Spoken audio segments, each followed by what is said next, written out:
क्या सचमुच आत्मा होती है? प्रातः काल का समय था। गुरुकुल में हर दिन की भांति गुरुजी अपने शिष्यों को शिक्षा दे रहे थे। आज का विषय था आत्मा।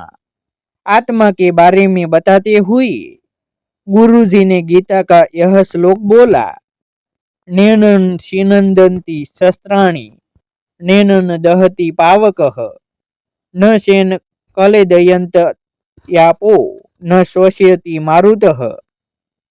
अर्थात आत्मा को न शस्त्र छेद सकती है, न अग्नि जला सकती है, न जल उसे गला सकता है और न हवा उसे सुखा सकती है।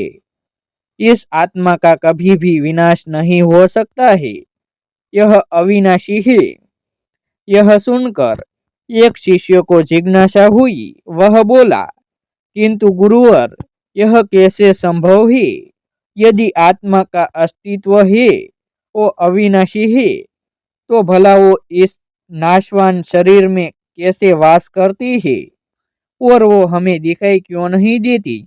क्या सचमुच आत्मा होती है?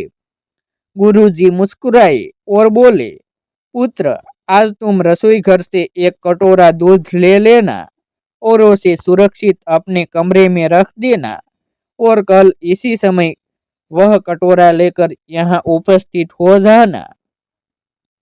अगले दिन शिष्य कटोरा लेकर उपस्थित हो गया। गुरुजी ने पूछा, क्या दूध आज भी पीने योग्य है? शिष्य बोला, नहीं गुरुजी, यह तो कल रात ही फट गया था। लेकिन इसका मेरे प्रश्न से क्या लेना देना है? गुरुजी शिष्य की बात काटते हुए बोले, आज भी तुम रसोई में जाना और एक कटोरा दही ले लेना और कल इसी समय कटोरा लेकर यहाँ उपस्थित हो जाना। अगले दिन शिष्य सही समय पर उपस्थित हो गया। गुरुजी ने पूछा, क्या दही आज भी उपभोग हेतु ठीक है? शिष्य बोला, जी हाँ गुरुजी, ये अभी भी ठीक है। अच्छा ठीक है, कल तुम फिर इसे लेकर यहाँ आना। गुरुजी ने आदेश दिया। अगले दिन जब गुरुजी ने शिष्य से दही के बारे में पूछा तो उसने बताया कि दही में खटास आ चुकी थी और वह कुछ खराब लग रही है। इस पर गुरुजी ने कटोरा एक तरफ रखते हुए कहा, कोई बात नहीं, आज तुम रसोई से एक कटोरा घी लेकर जाना और उसे तब लेकर आना जब वो खराब हो जाए। दिन बीतते गए पर घी खराब नहीं हुआ और शिष्य रोज खाली हाथी गुरु के समक्ष उपस्थित होता रहा।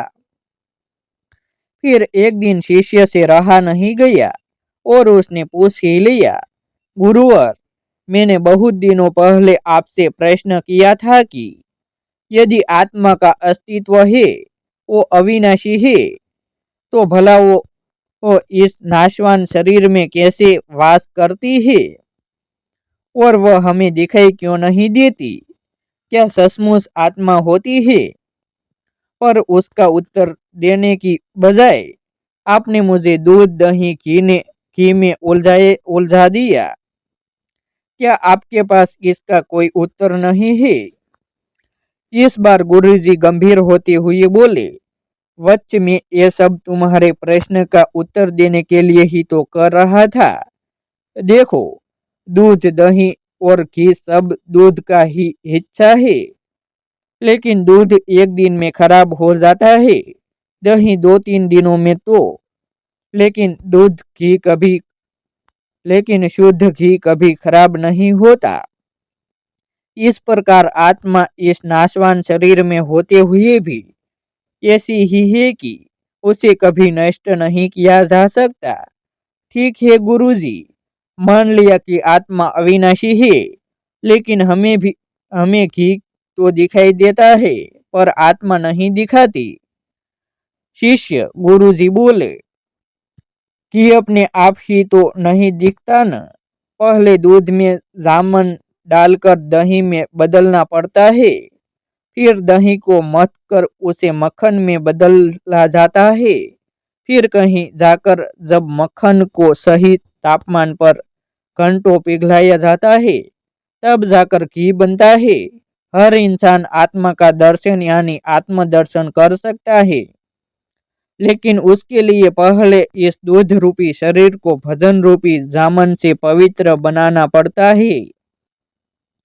उसके बाद कर्म की मथनी से इस शरीर को दीन दुखियों की सेवा में मतना होता है और फिर सालों तक साधना व तपस्या की आंच पर इसे तपाना होता है, तब जाकर आत्मदर्शन संभव हो पाता है।